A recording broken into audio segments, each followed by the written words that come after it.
ගැටලුව හදන්නේ කොහොමද බලමුද? ළමයි පිරිසක් එකිනෙකාට සුබ පැතුම්පත් හුවමාරු කරගනී. එසේ හුවමාරු වූ සුබ පැතුම්පත් ගණන 20ක් නම් එහි සිටි ළමයි ගණන කීයද? එතකොට අපි මෙහි සුබ පැතුම්පත් ගණන තමයි 20. අපි මුලින්ම කරන්නේ ගුණනමග්ගෝ ඇසුරෙන් තමයි මේ ගැටලුව විසඳන්නේ. එහිදී අපි බලනවා 20 හැදෙන ක්‍රම. ගුණ කරාම 20 හැදෙන ක්‍රම.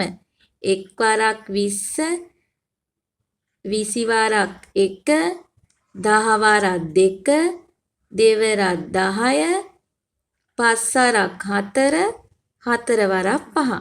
දැන් මෙහෙම හැදුවාම ඊට පස්සේ අපි බලන්න ඕනේ එක ළඟ සංඛ්‍යා දෙකක් ಗುಣ වෙලා තියෙන සංඛ්‍යා මොනවාද කියලා. එතකොට එක ළඟ සංඛ්‍යා දෙකක් නම් මේ එන්නේ මේක එන්නෙත් නෑ මේ එන්නෙත් නෑ මේක එන්නෙත් නෑ. හැබැයි 5යි 4යි 4යි 5යි තියෙන්නේ එක ළඟ. එහෙනම් අපිට මේ දෙක ගන්න පුළුවන්. මේ දෙකේ අපි ඊට පස්සේ බලනවා මේ දෙකම 5 වරක් 4ක් 30යි 4 වරක් 5ක් 30යි. දෙකම එකයිනේ. අපි ලියා ගන්නවා 4 වරක් 5. එක ළඟ සංඛ්‍යා දෙකක් තියෙන එකෙන් එක ගුණිතයක් ගුණ කිරීමක් ලියා ගන්නවා. එතකොට මේකේ විශාලම සංඛ්‍යාව තමා පිළිතුරට අපි ගන්නෙ. එතකොට එහි සිටි ළමයි ගණන කීයද කියලා ඇහුවොත් මෙතන විශාලම සංඛ්‍යාව 5යිනේ. එහෙනම් පිළිතුරත් 5.